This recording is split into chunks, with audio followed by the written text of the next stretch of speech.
Bonjour. Bonjour. Je ne suis pas venu seul. Accompagné.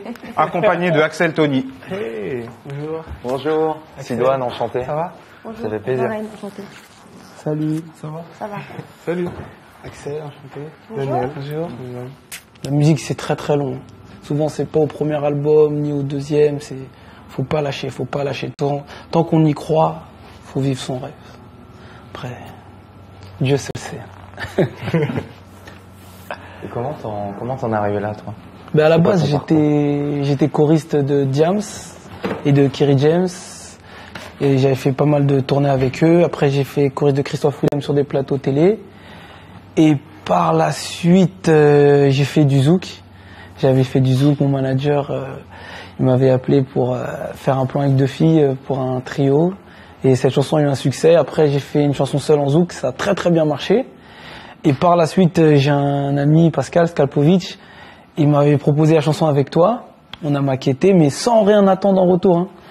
Et puis, c'est tombé en maison de disque. Et puis, de fil en aiguille, ça... Tout s'enchaîner. Voilà, tout s'enchaîner. Vraiment une grande part de chance. Donc, le compromis à faire, c'est déjà de bien s'entourer des compositeurs qui ont le son du moment.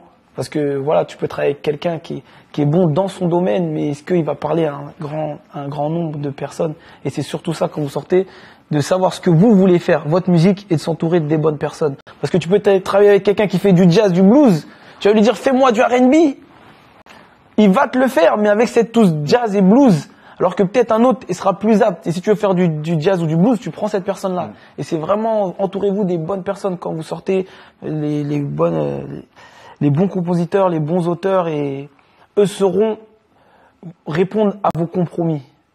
Donc voilà. C'est comme Zaira, voilà, je sais que quand je t'entends, j'entends Beyoncé, tu vois. Après, quand tu vas travailler avec d'autres personnes, ils vont dire, voilà, pas trop de vibe, pas trop de décrocher en fin de phrase, reste simple, vibrato. Tu vois, et ça, c'est ça des compromis. Et au final, tu vas dire, mais c'est pas ma manière de chanter, mais c'est peut-être pas ta manière, mais c'est une façon de dire, je chante avec mon timbre et ma voix pour un certain nombre de personnes. Parce que moi, j'aime comment tu chantes, les vibes, tout ça. Ils sont là, oui, Zaira, beaucoup de vibes. Oui, mais faut vraiment des fois simplifier son chant pour aller à l'efficacité. Parce que des fois, quand tu vibes trop, les gens ils disent, ah, mais c'est un manque de musicalité. Non, c'est parce que t'as appris à chanter comme ça. Tu vois? Donc après, comme dit, une vibe bien placée, c'est aussi une bonne émotion, des fois. Oui, mais pas trop. Mais pas trop. Et voilà, ça, c'est des compromis.